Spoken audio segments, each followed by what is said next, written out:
পর্যটন নগরী কক্সবাজারে ঘুরতে গিয়ে বার্মেজ মার্কেটে যাননি এমন মানুষ পাওয়া দুষ্কর। এই মার্কেটে বিক্রি হওয়া বার্মেজ আচারের খ্যাতি দেশ জুড়ে। তবে কালের আবর্তে ঐতিহ্য হারাচ্ছে মার্কেটটি। বার্মেজ মোড়কে নকল পণ্য বিক্রির প্রতিযোগিতায় নেমেছে বিক্রেতারা। এলা কিন্তু বার্মেজের জিনিসপাতি নয়, সব বাংলাদেশের জিনিসপাতি তৈরি করে বার্মেজ গুলা এনারা বেচছে। অরিজিনালটা থাকলে একটু একটু দাম বাড়তি হয়, মোটামুটি দেশীয় বেশি, চকলেট, চন্দন এগুলাই।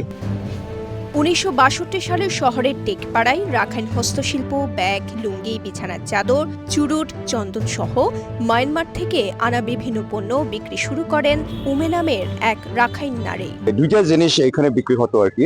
একটা হচ্ছে মিয়ানমার থেকে আমদানিকৃত মালামাল নিয়ে, আর একটা হচ্ছে এখানে আমাদের যে হ্যান্ডিক্রাফট গুলো আছে, হ্যান্ডিক্রাফট, হ্যান্ডলুম, এগুলা যেটা ছিল ওইগুলা দিয়ে মানে সাজাতো আর কি দোকানগুলো। এখন দেখা যায় আপনার বার্মেজ মার্কেটের অধিকাংশ দোকান সত্যি বান্ডেল থাকলে প্রতি সেনমানিতে টাকা বাঁচবে। বিকাশ সেনমানি বান্ডেল কিনে জিতুন প্রতি লেনদেনে। দোকান হয়ে গেছে। ধীরে ধীরে সেখানে দোকান শুরু করেন আরও কয়েকজন রাখাইন নারী। অল্প দিনেই এলাকাটি পরিচিতি পায় বার্মেজ মার্কেট হিসেবে। কক্সবাজারে ঘুরতে আসা পর্যটকদের কাছে বেশ জনপ্রিয় হয়ে ওঠে সেখানকার আচার, শুটকি ও নানা হস্তশিল্প। আমি ব্যবসা করতেছি 33 বছর 32 বছর এতটুকু মতন করতেছি আর কি। আগে ছিল সবকিছু বার্মিজ জিনিস, এখন তো সব বলতে গেলে আপনার সব লোকাল জিনিস হয়ে গেছে। এখন তো কাস্টমার তো বুঝে না লোকাল কিনা বার্মিজ, তার বিধে আমাদের প্রচুর লস হয়। রাখাইনদের ব্যবসায়ীগুলো খুব কমে যাচ্ছে, রাখাইনদের ঐতিহ্য হারিয়ে যাচ্ছে দিন দিন।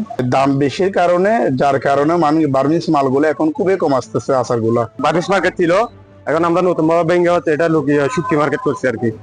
আচার, শুটকি সবকিছু একসাথে দিছি যেন কাস্টমারের ভোগান্তি না পড়ে। শুরুতে রাখাইন নারীরা কাঠ দিয়ে তৈরি ছোট ছোট দোকান নিয়ে বসলেও কালের আবর্তে সেখানে গড়ে উঠেছে এখন পাকা ভবন। আর বার্মেজ পণ্যের বদলে নকল পণ্যে ছেয়ে গেছে গোটা মার্কেট। বার্মেজ মোড়কে বিক্রি হচ্ছে দেশীয় পণ্য, দামও বেশ চড়া। বার্মেজ মার্কেটের ঐতিহ্যটা, আমাদের এই আগের ঐতিহ্যটা হারিয়ে যাচ্ছে। নেই কোনো অরিজিনাল বা জেনুইন বার্মিজ পণ্য, নেই কোনো আগের মতো পর্যটক, পণ্যের কোনো কোয়ালিটি নেই। যে পণ্যগুলা বিক্রি করা হয় সেগুলো শুধু বার্মিজ মোড়কের আড়ালে সব অবৈধ পণ্যগুলো বিক্রি করা হয়। স্থানীয় ব্যবসায়ীদের নানা ছল ছাতুরির কারণে একদিকে যেমন ঐতিহ্য হারাচ্ছে পুরনো এই মার্কেটটি, অন্যদিকে প্রতিনিয়ত প্রতারণার শিকার হচ্ছেন পর্যটকরা। তাই অবিলম্বে দায়ীদের বিরুদ্ধে ব্যবস্থা নেওয়ার দাবি সংশ্লিষ্টদের। কক্সবাজার থেকে আরজ ফারুকের পাঠানো তথ্যচিত্রে সাফা মারওয়া, কালের কণ্ঠ।